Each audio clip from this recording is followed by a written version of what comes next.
Alrighty, welcome back to the Weekender, round two. It's been a big week. Here we are. Here we are. It's great. How good's footy? There's so many storylines, so many headlines, big news. It's great. I was thinking about that today, listening to all the talk back. Monday's always a big day after the weekend, and it's great to have it all back.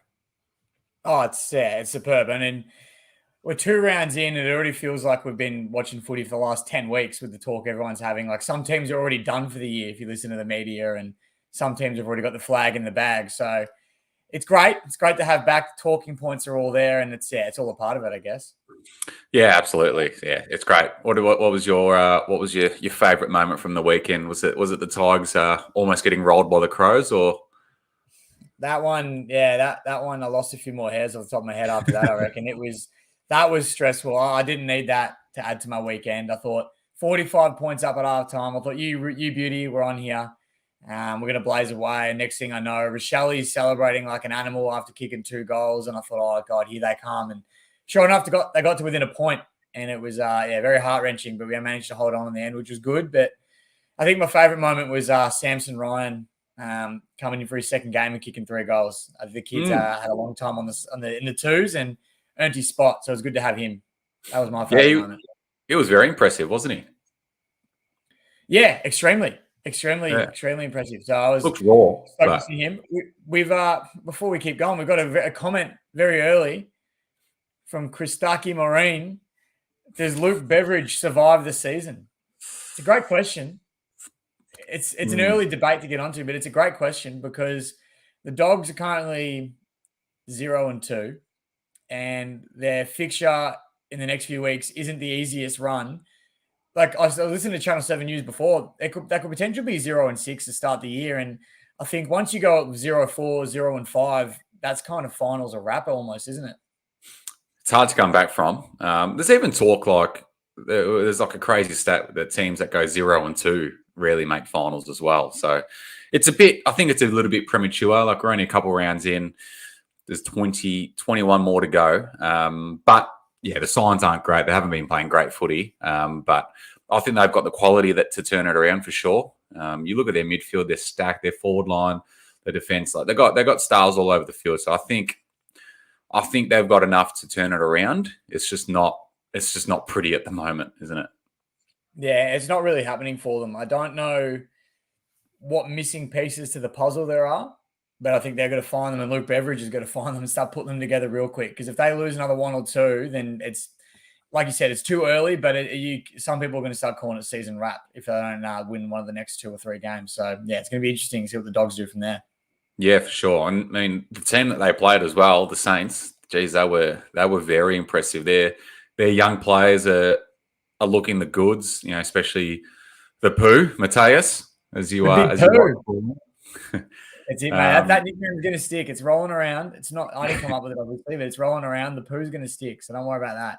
But no, he looks like he's going to be a very handy player for them, and he's filling the spot quite well. Obviously, without King and Membry down there at the moment, they're a bit light down in the forward line, but the players have got down there are holding the fort quite well. Yeah, big Caminiti, the big hammer, he's doing well too. I think he got picked up like in Feb, so he's surprised everyone and he's slotted straight in. So the Saints again, a lot of people tipping bottom 4, even like to finish last. So what they're doing is crazy, and I'm loving it. They're playing good footy. It's attractive. Ross the boss is working his magic there. I know you said he'd probably be sacked by round 10. That was a very bold prediction, extremely bold prediction. A bit too bold, I think. Yeah, probably a little bit too bold, but you've got to go big. You've got to go big with these sorts of things. But I think the one thing I want to see from St Kilda is that consistency, because over the last few years, we know they start strong notoriously. It's just whether they can continue that momentum in the back half of the season. So it's still very early days. They can only win the games that are in front of them, and so far they're doing that quite well. And like you said, their footy it's a nice looking brand of football they're playing. It's exciting. Yeah. But yeah, a long way to go. So I want to see if they can hold on to that. Yeah, I mean, it's probably a similar story with the other couple of teams that are undefeated that are sort of taking everyone by surprise at the moment. That's North Melbourne and the team that the Saints are playing this weekend, Essendon. Like they're doing wonders at the moment. They're not only just winning, they're playing some really good footy, and they've seemed to really turn it around up to some pretty a really tough 2022. Well, how's this for a stat? After round 2, the rounds all done and dusted, the team that finished top of the ladder won the flag last year. Are currently 0-2, and the team that got the wooden spoon finished last at 2-0. I would have thought that would be the case 3 weeks ago. That's why you just can't predict anything. That's why preseason predictions are almost pointless, aren't they? Oh, they are. Look, it's exciting. They get you up and about. I know that. It gives you something to look forward to. But in terms of accuracy, they're rarely ever on point. Yeah, exactly. Well, the 10 that you just mentioned, Geelong, they had a fun night on Thursday against the Mighty Blues. I never got around to asking what your favourite moment of the weekend was, but I have a pretty good idea what it might be. Like, technically, it's not the weekend; it was a Thursday night. Yeah, it feels like we played 2 weeks ago. I don't know about Thursday. Like, I think it's good as a neutral, but when your team's in it, you just don't feel a part of the footy weekend. Like, it was great, and then and then it's Friday. You're back to work on the Friday, and I know it's just a different feel about it. I mean, yeah, you get it out of the way nice and early, but I don't know, you just don't really feel like you're a part of the footy weekend, and sort of gets forgotten about a bit by the time Sunday or even Monday morning rolls around. So, but saying that, not complaining. We've knocked off the reigning premiers, so it was a great night. Yeah, it does have a funny feeling, those Thursday night games. Like, I know Richmond's been a part of a few of the last couple of seasons, and it is good because it feels like the week goes so much quicker because you're not waiting as long to watch your team play. But you're right. By the time it hits Saturday, Sunday, it feels like you haven't played in nearly a week and that you're kind of anxious for the next week to roll around so you can play again. But, mate, yeah, top of the table, Geelong there, and you've knocked them off early in the season, and you made them look like a bottom 8 side. I mean, I know they were very fumbly. They just looked rattled, and a lot of it's down to the pressure you guys applied. Yeah, for sure, mate. Like, the small forwards went to work. They were really impressive. Corey Durden, Jesse Motlop, Matt Owies, like, they all did their job. And then the midfield, really stood up after pretty much maybe getting touched up was a bit strong against Richmond, but definitely I think outworked against Richmond in round one. Accurate. So touch up's probably accurate. You reckon touched up? Yeah. I think we got outworked and outmuscled in round one, and I think we just.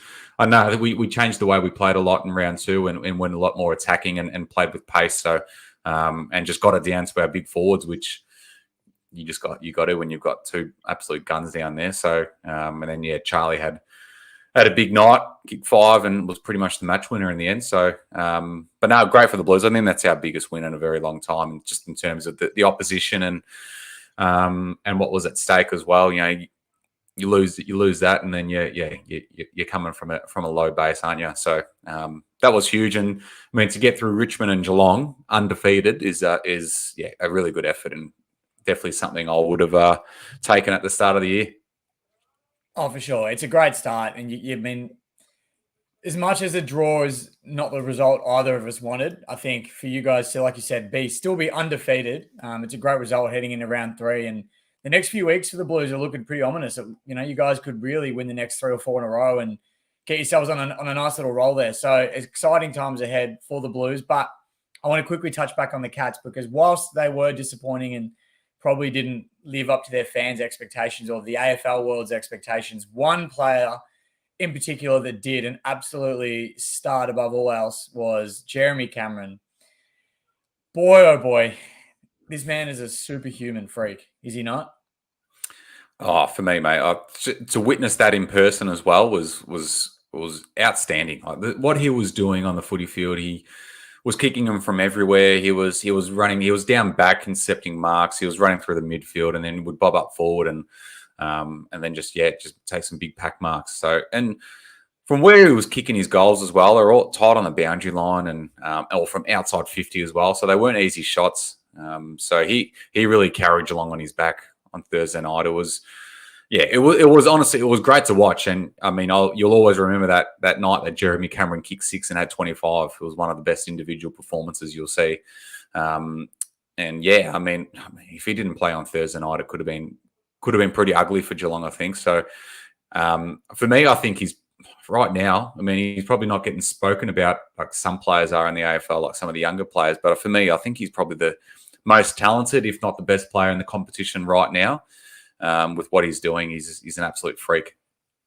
Yeah, well, if he's not the best player in the competition, he's certainly putting his hand up to be that number one man. And it did honestly look like at times it was Jeremy Cameron versus the Carlton Football Club, the way the game was panning out. And you're right, none of his shots were easy. So it's a testament to the play that he is, especially in the last quarter. He looked injured. He looked sore, beaten up, battered, bruised, and he just kept fighting just to get the Cats over the line. Obviously, didn't quite get there, but I mean, one man can't do it by himself. But he got bloody close. He got bloody close. So yeah, very, very impressive. But another takeaway I know you'd be looking at pretty strongly from a Carlton point of view is it was a close game. The Cats challenged late, and for the first time in a while, the Blues held on and actually, showed a bit of nerve in the last 10 minutes of that game and held on and won. So it looks like there's been some learnings. Michael Voss said after the Richmond game, if this happened last year, you would have lost by 6 goals. You drew the week after against the Cats, reigning premiers. You've held on and you've won the game. So it's going to be exciting going forward, does it not? Yeah, for sure. I think the last 10 minutes of that game was it was tense. It was very, very nerve-wracking. We're all pretty much expecting the worst. I think it was very tense in the stands, but yeah, for the boys to hold on and look like they managed the game a lot better in terms of what they were doing compared to the week before. They were sort of managing the clock a lot better. And, Harry pushed up the field a lot and took, 3 massive pack marks to pretty much, ice the game. So it was huge. And it was just big moments in that last quarter that allowed us to hang on. And we pretty much looked in control the whole match. So to do that against the reigning premiers, albeit, they were missing some players, but so were we. We've got a fair few injuries as well. We're probably missing 2 of our best, 4 or 5 midfielders from the team. So to outmuscle them was huge. So let's see if that can, kickstart our year. Looks like you're in the right position to do so. But the next talking point was another game that got bloody close at one point, and we mentioned it a little bit earlier. But yeah, the Richmond Adelaide game, and on the Saturday afternoon. Well, actually, no, sorry, I've skipped a game. I've skipped probably the most talked about game of the round. Collingwood Port Adelaide. We'll start with them first because they were the 1:45 match. And Marcus, I'm putting you on the spot here. I'm calling you out. I think you need to apologise to Collingwood supporters everywhere for the doubt that you've casted over them for the last season and a half. What was the doubt? Go on. The doubt I think you can go to our season predictions in our first episode, and I'm pretty sure you stated that there's no way Collingwood would be as good this year because there's no way they're winning that many close ones again, and they kind of fluked their way through. Yeah, absolutely. I think it's fair to say that was a wrong prediction, but as we said earlier, mate, preseason predictions mean nothing because it's very hard to get them. It's very hard to get them right. But yeah, Collingwood. For me, they're the flag favourites at the moment. They're the best team in it. They're so good to watch, and that's hard for me to say. They are bloody good to watch. So they've got everything. They're stacked, and what some of their players are producing at the moment is ridiculous. So hard for me to say because I was really gearing up for Collingwood in round 10, but geez, getting less and less confident about that with the first 2 rounds. But nah. I mean, credit where credit's due. They're playing some good footy and definitely don't look like they're slowing down or sliding down the ladder this year. Which, like you said, it's painful to say if come from Richmond and Carlton supporters, but it's a long season ahead. And but like I mentioned before, we are all over the place with the way we're going because we've completely blown over the fact that on the Friday night there was a power outage up at the Gabba. And I don't know how we've forgotten about this, but we have absolutely skipped past it. And let me tell you, it was a sight to behold because nobody knew what was going on. The Channel 7 broadcast you could see they were lost. They didn't really know where to pick up, where to continue. They were kind of rattled themselves. And then for the players to come back on the ground, it really didn't look like they were invested. But then Melbourne came out and went bang and nearly clawed back the lead that the Lions had on them. Yeah, it was bizarre scenes. First time we've seen that since I think 96 when the lights went out of Waverley. But it was crazy. Like you just didn't know. And then when the camera pans to the lights and you see a flame coming out of it, you're like, geez, this could be interesting. But then when the game restarted, the D's probably could have easily have pinched that. They even they went forward a few times in that last minute and definitely had their chances. So. Imagine if they came back and won that. Imagine Imagine the look on Chris Fagan's face if Brisbane lost that due to the power outage, because he was looking filthy already. Well, that's the thing. The momentum was definitely on Brisbane's side before the power outage. They were all over Melbourne. They were outclassing them at pretty much every passage of play. So if they had to come back and won that game, the D's, it definitely would have been a lot of talking points. And, what happens from now going forward? We saw what happened with the grand final draw and the rules changed pretty quickly. Is it going to change again? Is it going to be, whoever's in front just wins the game and you call it quits there, or do you wait like they did? So lots to talk about. It did happen in 99. I think it was at 99 when Richmond and Carlton were playing at the G and the scoreboard caught on fire. But I think that was pre-game potentially. I think it was pre-game and they delayed the game by a half hour. So different situation because the game hadn't started yet, but definitely something to think about. We've got a few comments coming through now, Marcus. These next two are probably directed more at you. Which Nuption here predicted the Sash winning the spoon again? That actually may have been me. That's definitely directed at you. That might have been me. Well, this next one, I'm looking silly at the moment. This one's definitely directed at you. Yeah, well, it's hard to crack a smile when you're talking about Collingwood. So, I'll leave it at that. Couple of talking points here as well. We've got Turtle Williams. Thoughts on players playing with injuries? Is it courageous or just stupid? I think it all depends I think it depends on the moment and the game that you're playing, doesn't it? Yeah. Well, who's he referring to there? Jack Steele? Well, I'm actually not sure who he's referring to, but did Steele start the game with an injury, or did he get injured and continue to play through? I think from what I saw on the coverage, he definitely looked like he was favouring that collarbone or that shoulder. And then I saw after the game at numerous stages, yeah, and then he wouldn't high five players after they won, on his right hand. So I don't know whether that would have changed the outcome or not, but it is. I don't know. I think there's a balance that between being tough and stupid and in costing yourself and the team extra weeks by playing. It's a fair point. I think to me, I don't know, and then it depends on the game, doesn't it? I think round 2, you probably just don't take chances, do you? It's too early, and I guess at the end of the day, you can make these wins back up later in the year if need be, depending on how your season's traveling at the time. But I think it's definitely the smarter idea to just sit it out. I mean, it could potentially happen with Richmond this week. We saw Jacob Popper go off, looked pretty sore with his ankle. He came back on, played out the rest of the game with you beauty, and now he looks like he might be in doubt for the Pies game on Friday night. So I know if it was me, I'd much rather have him fit and ready for the Pies game than play out the rest of the Adelaide game. But yeah, plenty to talk about there. Some more comments coming through from our mates at the Attention to Detail podcast. For those that have listened to the channel for a while, you'll know who these boys are. Plenty of flaws there, fellas.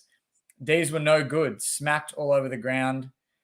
D's, West Coast from a couple of years ago, same thing. Lightning Storms delayed the final quarter and Eagles stormed back with striking distance. Yeah, within striking distance after being down 40 plus. So again, it's happened again in another game. There's another instance. Thanks for pointing that one out. Yeah. Yeah. What would your thoughts be? Yeah. If last quarter and there's last quarter, something like that happens, the game has to be stopped. Are you happy? Would you be happy if they called it quits, or would you want them to do what they didn't have that 1 hour leniency window where they wait and see? I don't know. It depends on if you're winning, if you're in Brisbane's position, and you're winning like that, you're probably just happy for the game to be over. But yeah, and then because there's always that risk of that team that's losing coming back with nothing to lose. So it's a tough one, isn't it? We just look at that comment about the D's, and roles were reversed really. So the D's were obviously winning against West Coast, and then West Coast came back, and then it's the opposite this one with Brisbane winning and the D's coming back. So it looks like it favours the team that's in a losing position. It does look like that. And the thing I want to point out as well is the game we were talking about, Melbourne, Brisbane, and then this one here, Brisbane, West Coast. The margins were pretty significant then. And obviously the rule changes can't be based around what the margin's going to be. So you've got to find a one ground rule, because let me tell you now, if Melbourne were down by 1 point and it was still 20 minutes left in the quarter and they called the game there and Brisbane wins the game by a point, can you imagine how furious people would be? Yeah. When it's 40 points, you probably have a different opinion because you go, we'll let it slide. We weren't coming back anyway. But you're going to find a rule that's sort of even across the board. I don't mind the way that they've done it. I just think it probably looked a bit more shonky because of the broadcast and how unprepared they were for something like that to happen. But I still think it's probably the right idea to hold it for an hour. I think that was the rule, wasn't it? Hold it for an hour, and if nothing's changed within the hour, then you call the game. As long as it's after halftime, I think that was the rule. So yeah. So I don't mind that. But in saying that, what are your thoughts on the D's in Brisbane, just as a performance standpoint? I mean, Brisbane came bouncing back real strong after their round one performance. We all sort of thought they were pretty poor in round one, bounced back strong. Obviously, it was a home game, the Gabba, they're always going to play better football there. And I know myself included, a lot of people had Melbourne winning this game. It obviously just didn't go that way for them. What were your thoughts on the game? Oh, I reckon it was the worst time to play Brisbane, especially at the Gabba on the rebound. And yeah, considering all their preseason hype and the star power that they've got in their team, was definitely the worst time to play them. So you feel for the D's in that regard, but I think the injury to Max Gawn definitely played a part in it. You could tell as soon as Gawney went down, they really they look shell shocks. They barely flexed their muscle at all, really, since Gawney went down with the knee. So they got dominated all over the park. Like Brisbane absolutely was smashing them. Like it was like a top team playing a bottom team at stages there. So and I think most Melbourne supporters would agree. Like I was watching the game with a few Melbourne supporters, and they were, it was bizarre to watch because it wasn't the Melbourne you'd expect, especially after their round one performance and their preseason performance as well. So it was it was a interesting watch, and I think it just puts the rest of the competition on notice about Brisbane as well. Not to write them off too early, as we spoke about last week. Those early judgments, be very careful. Yeah, it's scary to judge teams so early in the season, and for good reason. We've seen what happens when you do that. So yeah, like you said, I agree with pretty much all the above there. So no debating points in that point of view, but we'll keep moving through the games. We've spoke about Richmond, Adelaide, really no need to touch on that anymore. We've got the Bulldogs and St Kilda. Saints coming at 51-point winners, and I know I tipped the Dogs. I really thought they would come in strong. I thought St Kilda's weakened forward line would hurt them a little bit. But I don't know if it's more credit to St Kilda or less credit to the Dogs, but whichever way it went, the Saints were really impressive. And like we said at the beginning of the show, they're playing some exciting football, St Kilda. Yeah, for sure. I mean, to win by 51 points, it's an absolute smashing. So they haven't just beaten the Dogs; they've absolutely smashed them. And they were really impressive. The Saints, as poor as the Doggies were, the Saints were really good. They were again really enjoyable to watch. It's probably something you couldn't say in round one with their game against Freo, which was it was pretty dull, pretty defensive. But this round two game, they looked really good, and it's set up a massive round three game against the Bombers, the two undefeated teams, in their 150th year celebration as well next weekend. So it's great. It's great to see. I think the Saints, it's a team that, their supporters are absolute.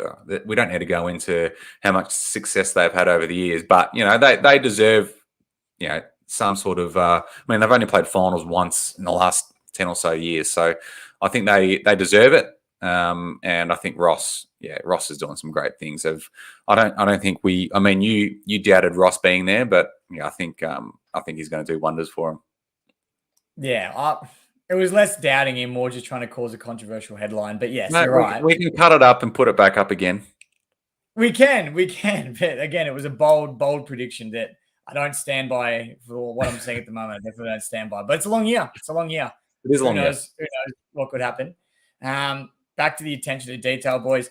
Max going down certainly didn't help, but the midfield was just much cleaner. And I can't agree with that. Brisbane's midfield did look a lot sharper on the night. And then we got Ashcroft winning Selwood free kicks in his second game. Well, someone has to take the mantle. Yep. And who better than a blonde-haired kid from the Brisbane Lions? It looks like he's going to take the game by storm. So, I agree with you, though. He was cupping some free kicks I thought were a little bit but not going to get. He has won the Rising Star as well for this round too. He has? Yeah. I'm also getting some messages to make sure we talk about the Bombers more in this show, because we've got a history of not giving the Bombers credit, or I mean, they haven't really deserved it the last couple of years, but I mean, not talking about them enough in more of a positive light. So let's talk about the Essendon Gold Coast game, which was actually a really good game. It was a really good game. It was very exciting, and props to the Bombers. We do speak negatively on them quite a bit in the past, but they're playing some exciting football. Their brand is, I think they're finally starting to find an identity, which is something I feel they've lacked over the last few years on the field. You watch them play, and there wasn't a lot of substance, I don't think. But from what I'm seeing in the first 2 games of this year, they look like they've definitely found that. And I think Brad Scott's taken them in the right direction for sure. Yeah, I mean, again, I think the new coach and like an experienced coach like Brad Scott, similar to Ross Lyon, I think he's going to do wonders for him. You look at their statistical performances as well. I think they were bottom 4 in like those key areas of like contested ball, tackling, inside 50s. I think it was those stats, and then they've changed that to a top 4 in the competition in the first couple of rounds. So they've changed the way they've played really well. And then players like Will Setterfield, who's ex-Blue, couldn't get a chance at Carlton, is he's played his 2 best games of his career in the first 2 rounds with the Bombers. So they look like they've got a good player there. Darcy Parish looks like he's back to his best form as well. He's lining up that midfield. So it's a good competition when all the big clubs are up and about. So Carlton, Collingwood, Richmond, all in the top 8 at the moment. It's great to see. Well, I don't have the screen grab to throw up on at the moment, but at one point during the round, there was Collingwood, Richmond, Carlton, Essendon, or something like that. The top 4 anyway were up with the big 4 clubs, which is it's something you really want to see. And we've got a great question popping through regarding the game on the weekend. When does the heat start coming onto the Gold Coast? Well, it's a good question because normally they start quite strong and dwindle later in the year, but so far they haven't done that. And here we go. Joseph would not have found a way to win without Wright, Wiedemann, Stringer, Tipper in the past. Makeshift forward line, super effort to run over the top of them. No, yeah. I agree. They've definitely come a long way. I think, if this game was last season, they get pantsed. Obviously, the Suns might have been a different lineup as well, but I definitely don't think you'd get the same result last year. I think the players they've brought in, the coach they've brought in is steering the ship in the right direction, like I mentioned earlier. And then back to Elise's comment, when does the heat start coming on the Gold Coast? Pretty soon, I would have to think. I think they're almost getting sunburnt, Quinn. What's that, sorry? I think they're almost getting sunburnt up there at the Gold Coast. That's how strong the heat's going to come on them.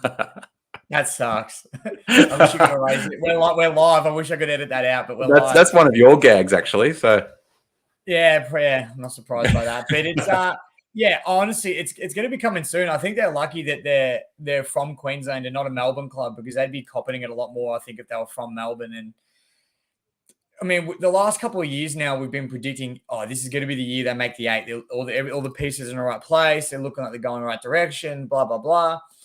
And so far, the start of the year hasn't given me any signs that they've improved. It looks like, if anything, they've gone the other way in some ways. So, I mean, not just the fact that they're losing games, but that I haven't found that the way they've been playing has been exciting, or can't even think of the right words to use, but not the right type of football you want to play to sort of push for finals anyway. No. So, and with the competition as strong as it is at the moment, you just can't see them breaking into that top 8. Yeah.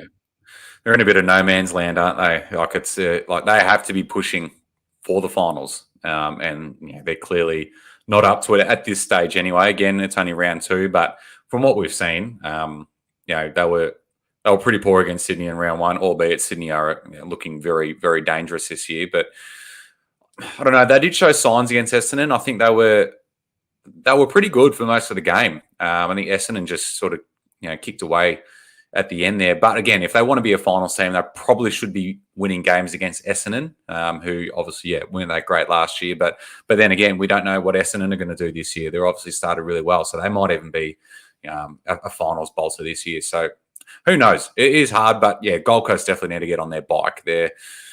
I mean, if they have another bad year this year, I think Stewie Jew's probably almost a certainty to be gone. And then it's like, where to for that club? How many more rebuilds can you do, and handouts from the AFL can you get? So it's an interesting time. They're going to have to get on their bike and start winning some games very soon. Yeah, I think, I don't want to say the end because that's the wrong word for it, but you're right. Their chances are running out. I don't know where that goes for them after that, but there's not a lot of wiggle room left for the Suns. If they don't start pushing, contending, and becoming a half-decent club in the near future, then yeah, I don't know what the future beholds for them. But back to what Joseph said as well earlier when he was talking about the makeshift forward line. I mean, yeah, without Tumu Peter, I think everybody thought that their forward line would look a little bit shot, a little bit cooked, and I think they held up really strong and, piled on goals without that key target they're normally used to having down there. Yeah. Well, they had Kyle Langford pop up and kick 5. So that's what you need when your forward line's been decimated. You got someone like that can pop up and kick 5 goals. That's the difference between being a team with no depth and a team with depth that can push for a final spot, which Essendon seem like they've got at the moment. So, but no, good on them. Like they're doing well. They're playing good footy. I mean, we give shit to them, but like credit where credit's due. They're when you play entertaining footy, it's like Collingwood at the moment as well. Like we don't really like them, but we love watching them because they're playing such good footy. So good on them. And a competition with the big teams doing well is great to watch. So I think everyone can agree on that. When they're all up and about, footy's great. Yeah, it's very healthy for the competition for sure. We've got a comment from Dom here. A Freo in trouble. I know it's early, but they have been pathetic so far. Very poor start to the year. They're ruining my footy tipping. They look very slow. Well, I think they ruined everyone's footy tipping this week when they lost to North over in Perth. And yeah, I think there are worrying signs for Fremantle. We kind of glossed over that game a little bit. I mean, they obviously lost by a point. And I do have a little bit to talk about this game pretty soon. I'll get into it. Well, maybe I'll get into it now. But let's get into it. May as well get into it now. Well, we'll talk about Freo. We'll actually answer Dom's question first. And yes, I think the simple answer for me is yes. I think Freo are on a little bit of strife. I mean, a lot of people might have had them as the slider out of the top 8, but they've also got a strong list, and you could definitely see them staying in there and even pushing for the top 4 because they were really good at certain stages last year as well. And I think the way that they're utilising players like Fife, I think Taberner's had a pretty bad run with injuries to start the season as well. Like it's not looking great for them. And then, to lose to North Melbourne, who we know are improving, but shouldn't be anywhere near their calibre, especially away at Perth. Or home at Perth for Freo's point of view, it's worrying signs. Yeah, it is, and they're just not playing great either. Like they only lost by points, but they weren't great. Like they had a crack in the last 5 minutes of the game, but North were all over them. North were definitely the better team in that game, and then the same the week before against the Saints. Like, I think from what we've seen at the moment, they look like the team that's going to come out of the 8 and have a poor season. But again, similar to Gold Coast, they just need to get a win somewhere because it's not looking great. And I think the heat is well and truly coming on them and well deserved as well because they can't be dishing up performances like that, especially with the players that they brought in too.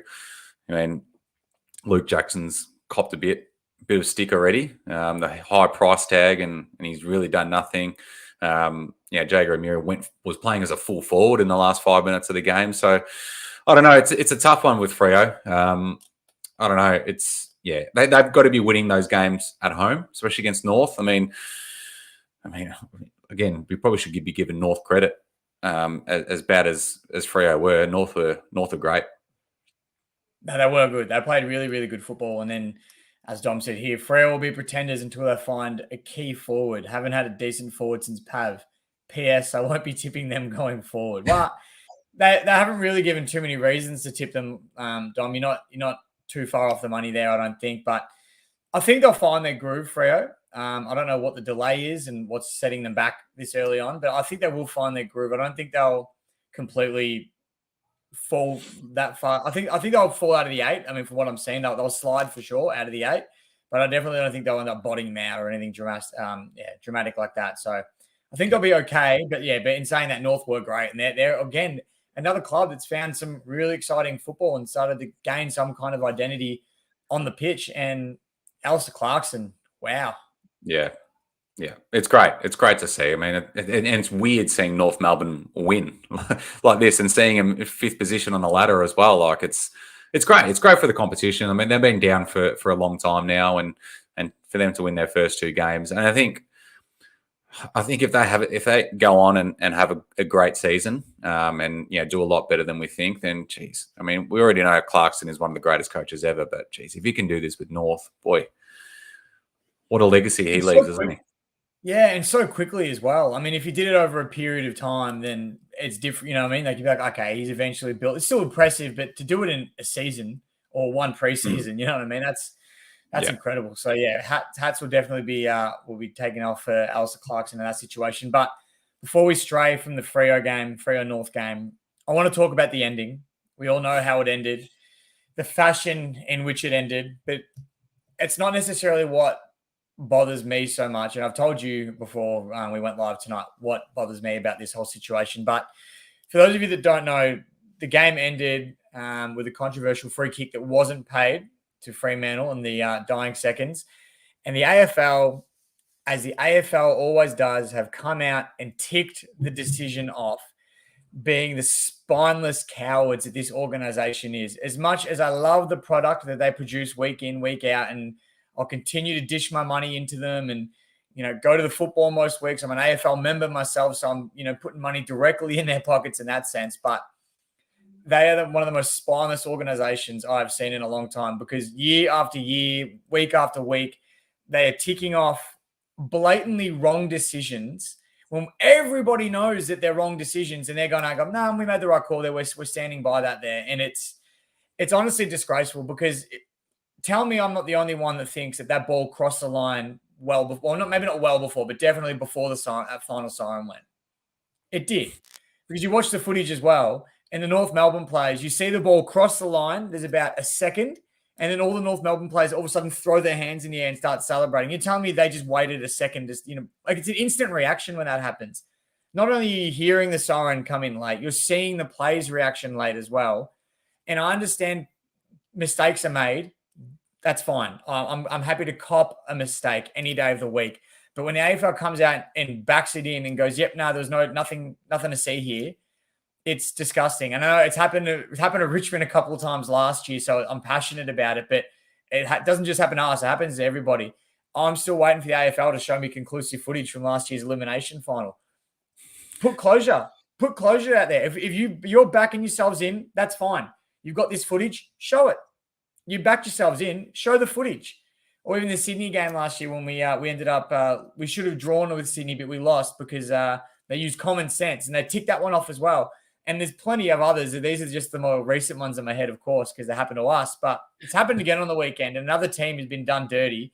And the AFL needs to be held accountable. They said it on the Sunday Footy Show. The panel actually called it out, which was nice to see mainstream media bringing this to everybody's attention. And they all agree with what I'm saying, that they think they said the AFL never admits that they're wrong, but it honestly looks weak from their behalf. So sorry for ranting a bit there, but it's something that's a real bee in my bonnet, let me tell you. Yeah, no, I completely agree, mate. I mean, we ended up talking a lot about Richmond then. I'm not sure if we're still talking about Freo and North, but it was more the AFL, but yeah. Yeah, no, it is. It is. I think it's a little embarrassing for the AFL, to be honest. We all heard it. We all saw the vision and heard that the siren, went after the ball crossed the line. But I think they've come out and said that it's until the umpire calls it. That's why it wasn't paid deliberate, because the umpire hadn't called it before the siren went, if that makes sense. But that's not what the AFL has come out and said. So, it's embarrassing that they've come out to say that, oh, no, the siren sounded before the ball crossed the line, which it didn't, because we all heard it. That's the thing. Like, if you're going to have an argument, at least make it a logical argument that makes sense. But with what you said as well, because this is actually me asking the question, because not 100%. If just say the ball crosses the boundary line and the action has taken place, the umpire hasn't had a chance to put whistle in mouth and call it, but the siren goes in between the action and the whistle, can the umpire still pay that free kick once the siren's gone? From what I've seen in the past, I believe he can. I believe he still is able to make that call, because it's what happened, took place before that final siren went. And you see it, when players get, taken across the neck or whatever, the siren might go, nah, that was a high tackle. It happened before the siren. We're paying that. So I don't know. For me, yeah, like you said, it's just embarrassing from the AFL's point of view. And I don't know. I keep saying, I don't know, someone's got to keep them accountable. I don't know who's supposed to do that, but it's honestly ridiculous that they keep getting away with it. And after a week or two, everyone will forget about this and we'll move on until something like this happens again. and the AFL will again come out and say, no, we're ticking it off, we're backing it in. You just know they're going to tick it off now because they're never going to admit fault, which, like you said, is embarrassing. It is. It is. I mean, you just don't want this to happen in a high stakes game like a final or a grand final. Like that would be catastrophic if something like that happened. So I think they need to either clarify that rule for all of us, and I don't know, or maybe just fix it up. I think it's wrong that you have to wait for the umpire to make the decision. Like that's clearly happened. Like we've all seen it. Like that's blatantly, if the siren hasn't sounded yet and the action of that free kick or the offence has been made, that should be it. Like that should have been paid deliberate, regardless if the umpire hadn't blown his whistle or called for it yet. Well, yeah, that's right. And I think, the only other question then is the umpire could then argue that he was never going to pay deliberate, which would have been the wrong call, obviously, but he could. No, but I don't think he's come out and said that. I think no, he didn't say that. I think he said, like, I'm pretty sure he knows it's deliberate, but he just didn't. I don't think he's called it because he's heard the siren go. Yeah, which is wrong. I think it's like a grey area there. So I think it's a big stuff up. Yeah, massive. But for me, I'm not upset that the stuff up happened. Obviously, it's I'm sure if you're a Freo supporter, you definitely would be. But for me, it's more the fact that the AFL can never admit any fault, and they won't say, "Yep, we're guilty. We did this. Put my hand up. How bad?" Or we made a mistake. It happens. And as frustrating as it would be from a Fremantle point of view, it's a bit of closure at least. And now they'll dwell on this. Imagine they miss finals by one game. Yeah. You know what I mean? They'll be dwelling on round 2 against North Melbourne and at Optus Oval. That's what they'll be thinking about. So at least if the AFL comes out, it's closure and there's no what ifs. It's kind of like, well, the what if is still there in the sense that if they had done the right thing, but at least it's not, the AFL still think they did the right thing and all that. Like there's a bit of closure there at least. Yeah. No. Oh yeah, absolutely. It's a tough one. But North win. And that's what it's gonna read. I do win. Well, we'll move on because we've got another message here from Dom. Could Hawthorn be the first team in the AFL system to go winless in a season? They looked, I'm presuming that meant to be useless yesterday and at times in round 1. Yeah, I think useless was the word he was looking for. But yeah, well, I don't know about winless. I think every team, despite how bad, managed to find a win. I mean, Carlton found a win in 2018, so if they can do that, Hawthorn will find one somewhere this year. But it's, I don't know. I think if it happens, it'll be an absolute rarity. As you said, it'll be the first team in AFL system to do so. So it'll be very interesting to see if it does happen. But I think, I think Freo will. Freo. I think Hawthorn will find a win somewhere. At this stage, I'm probably with them. I don't. It's hard to find a win for them, isn't it? Well, that's the thing. It is looking. You're just looking at the fixture and you're thinking where they're going to get that win. But I think we know the way our competition works, and sometimes teams will lose to teams they're not supposed to. I think Geelong lost to Hawthorn last year, didn't they? At one point, I mean, Hawthorn don't look as bad They weren't as bad last year as they're looking this year, but the reigning premier last year lost to that team. So you never know what could happen in the AFL season. I just think maybe because we've never seen it before, it's hard to believe that it'll happen. Yeah, it might happen one day. But yeah, I think what was it? Richmond. Yeah, Richmond lost to North Melbourne last year, didn't they? No. Yes, we did. Yes, Richmond did. Thanks for pointing that out. But for those that are watching as well, if you haven't seen already, jump in the comment section. We put the link in there. If you want to join us on the stream, click on the link, jump on and have a chat with us because, obviously plenty to talk about after the week of footy. So feel free to join. Don't be shy by any means. Especially Bomber supporters as well. I know you're up and about, so don't be scared to jump on. Absolutely. You keep telling us we don't talk enough about you. We'll come on a show and, do it for us. So by all means, jump on. But before anyone jumps on, what were some of the things that caught your eye this week, Marcus? I know there was a few things that happened throughout the round, and you can go all the way back to Thursday if that's where it starts with you. But what were some things that caught your eye? Oh, geez. I mean, there was plenty. I think it was around that with plenty to talk about. It is hard to go past it's hard to go past Collingwood on Saturday afternoon. When watching that game, they were looking incredible. I think we've lost your video, Quinn. You've turned into a cartoon. I'll be getting that back. Keep talking. I'm still here. You haven't lost me. But yeah, it's hard to go past the Pies. They were obviously really good on the weekend. It's some of the best footy I've seen a team play in a very long time. And yeah, don't say that lightly. Obviously, with everyone knows how I feel about Collingwood. So to see what they dished up on Saturday against Port Adelaide, who were coming in hot as well, it was pretty scary performance. So that's one thing that definitely did catch my eye. And then, and I think it's the Saints as well. They definitely surprised me with what they've done in the manner that they're doing it as well.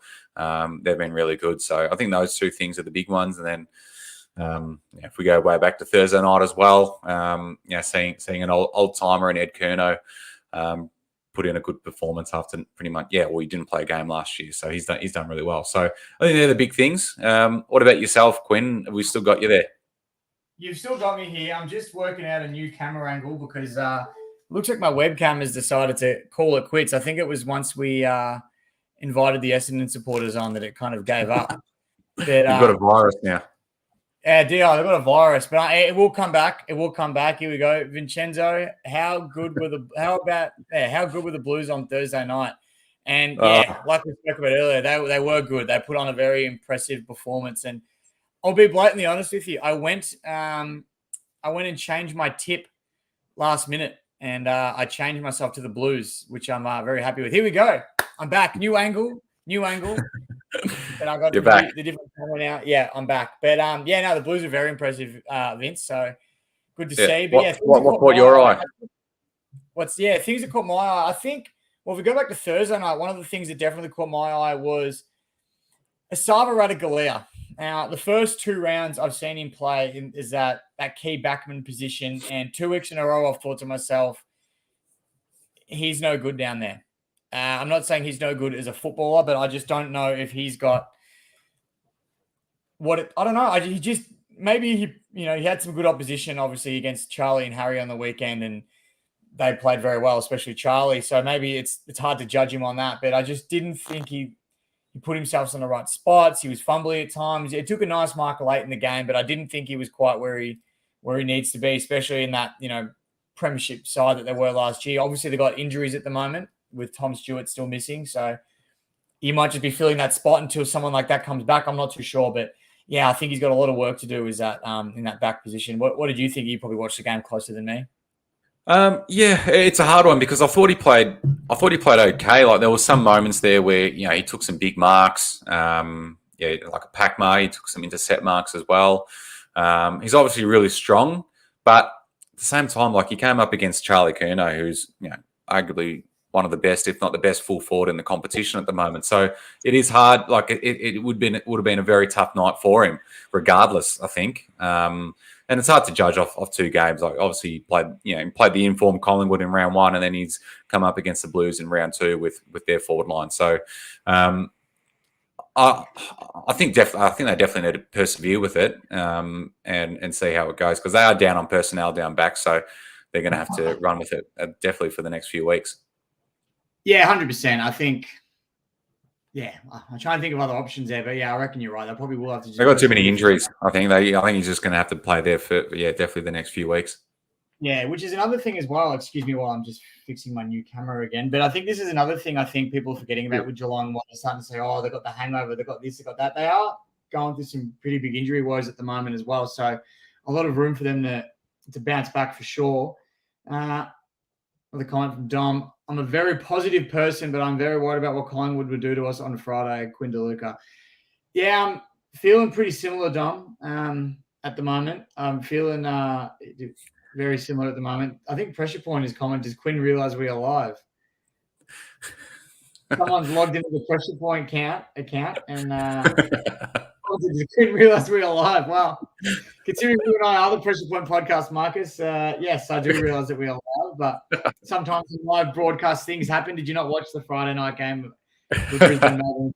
The light's going to go out in your room, are they? well, technology doesn't always work, so you've got to make do. And I'm still here. I'm still talking. I'm still making some good points, I think. So, yeah. But back to Dom's question earlier. I think Richmond in a spot of bother at the moment with some of the injuries we've got.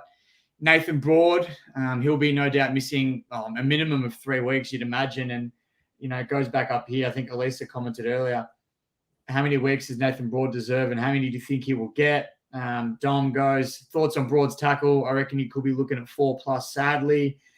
Yeah, no, it's tough. I think when it happened, in the moment, I thought to myself, I'll be honest, I was probably pretty biased. I thought there's 2. And I've got my camera back. See, told you my technology. It always finds a way. It always finds a way. Oh, this is ridiculous. Yeah, live TV, hey? Mate, live TV does wonders. But, yeah, I think on the day, I thought that that'll be 2. He deserves a whack, but it was clumsy. It wasn't malicious or anything like that. But as the days have gone on, the more I think about it, I'm like, yeah, I think it lies in that 3 to 4 week mark. And I think David King was calling for 6. I think 6 is a bit much. I think it's a bit ridiculous. Yes, we're trying to eradicate the sling tackle and the dump motion, and I'm all for that. But I was also under the impression we were also trying to, scrap leaving the ground and bumping blokes straight in the face, and we gave Cozzy Pickett and McAdams 2 and 3 weeks respectively. So very different incidences. But I think the first 2, the McAdams and Pickett one, I think they weren't football actions. They were off the ball. Well, the Cozzy Pickett one was off the ball anyway. They were off the ball, sort of just leaving the ground, targeting someone. Whereas Broads was a tackle that was just finished very clumsily. And I think he deserves his 3 or 4. But I think the call for 6 is a bit ridiculous. But maybe that's being a biased Richmond supporter that really wants one of his good defenders in the side. So what are your thoughts on that one? Well, I think if you give him 6, no one will ever do a bad tackle ever again. That's for sure. But I think they need to make a point. I think 4. I think 4 would be good. I think that's probably what it deserves. Like it was unnecessary. I think the more you look at it, the more you're like, geez, he really dug him into the ground, didn't he? But yeah, and especially with that action, that's what we're trying to stamp out. I think 4 would be fine. Wouldn't surprise me if he only gets 3. I think 3 or 4 has to be one of them. I think. But yeah, and then again, I think 6 is probably a stretch. But I think at the most 4 would be fine, and anything less than 3, I think probably isn't hard enough. Yeah, I think anything less than 3, yeah, definitely isn't hard enough, and you're not making a statement as a league. But I think anything more than 4 is also a stretch and almost too much of a statement where you're going too much the other way, and it's just a bit ridiculous. But again, that could be me being biased. So I think you're definitely going to look at that 3 to 4 range. I think anywhere in between there is probably on the money, and I'm tipping it'll be about 4 weeks. I reckon he'll get. He'll get probably the 4 weeks. And again, it's like I said, I think. Are we basing it on, again, this incident aside, are we basing these actions too much on the outcomes? Because if we're trying to stamp these actions out, I've always stood by that the outcome should be irrelevant. Because I think the reason Cozzy Pickett got 2 weeks was because Bailey Smith was uninjured. He was fine. He kept playing, no issues whatsoever. But if he had ended up in the same position and was concussed and was going to miss 2 or 3 weeks of football, Cozzy Pickett would have been given 4 or 5 weeks. So I think we should be basing it on the action and not necessarily, and not to go back to the Pickett and McAdams incident again. We're talking about Broad now, but I think we should be going on the action and not the outcome. So obviously it's an unfortunate outcome with what's happened with Broad. I don't, want, and I know Broad wouldn't have wanted it either, but you don't want these players being knocked out, concussed, because it's a scary prospect getting concussed, especially knowing what we know these days. So you don't want that, obviously, but I think you've got to look more at the actions more so than the outcome. And the outcome is obviously unfortunate, but the action is what we're trying to stamp out. Yeah, well, the outcome is going to either add 2 weeks or remove 2 weeks from whatever it's given out. So just say, yeah, if Broad goes, if the player that Broad tackled doesn't get concussed, Broad probably only gets 1 week, doesn't he? Yeah, which again, though, I think is probably a bit ridiculous. As much as it is ridiculous. I'm not agreeing with it. Yeah, Broad needs at least 3, but I also think that if you were going to give Broad 3, and that was the case, you've got to give Broad 3 if he did get concussed, because it's the same action. It could be the slightest exactly movement. If I can't remember the Adelaide player's name, but if his head misses the ground by half an inch, half a centimeter, he doesn't hit, doesn't connect as well, he's not concussed, and it's a completely different conversation we're having right now. So sure. I think you've got to eradicate the outcome aspect of it. Dom goes, given Burton got 2, wouldn't shock me if he got 5. Well, yeah, there you go. See, I think the MRO is so inconsistent. It's hard to say. It's the matrix that he works off. I think the whole way the ratings work, I think that just needs a big overhaul, to be honest. Yeah, they do, because they're inconsistent as well. And then is it still? How long ago was it where it was more than one person that would decide this? It was a while ago now. I think. Yeah. It's been a while since. I think it almost needs to go back to that. Personally. I think so. I think you can't just work off a matrix and deem this as careless, high, whatever he bloody uses. Like it's not the same for everyone. Every incident is different and unique and has its own. Yeah, like it has its own grading. Where I don't think you should be referring to a matrix for every single incident that happens. That's my opinion, anyway. So.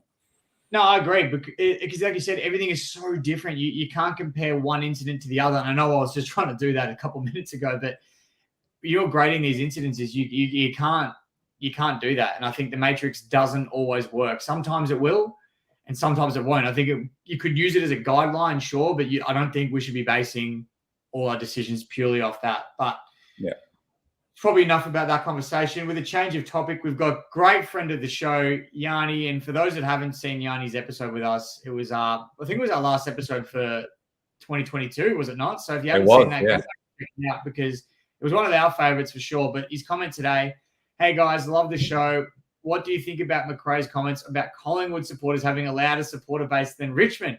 I love this. I thought it's going to invoke a lot of emotion, a lot of passion from both Richmond and Collingwood supporters. And it's always a massive build-up to any Big Four rivalry, but the Richmond-Collingwood one as well is quite big. And I love it. I love that he said that. I don't know if I agree with it. I definitely agree that they've got more interesting supporters, to put it politely, than Richmond do. But whether or not they're louder or more passionate, I'm not quite sure. So, again, it's a biased opinion, so you'd have a probably better standpoint than me, being a rival to both clubs. I love that he said this anyway. I think it's good for the game, a bit of banter like that, especially coming from Richmond. Sure.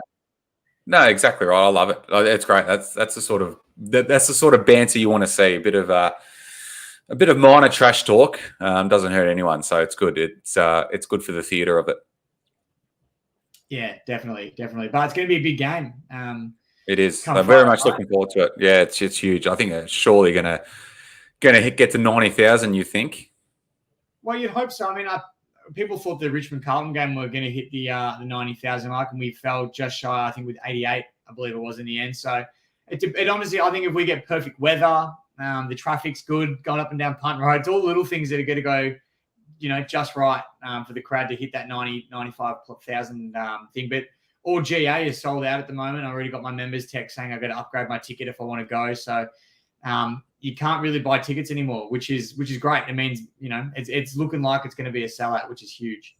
Yeah, no, absolutely. Very much looking forward to that one. But I think that's it, mate. I think that's probably a wrap. We've discussed a lot of big topics from round 2, and we've had some great engagement from everyone. So thank you all for the comments. They've been really good. So how good's footy?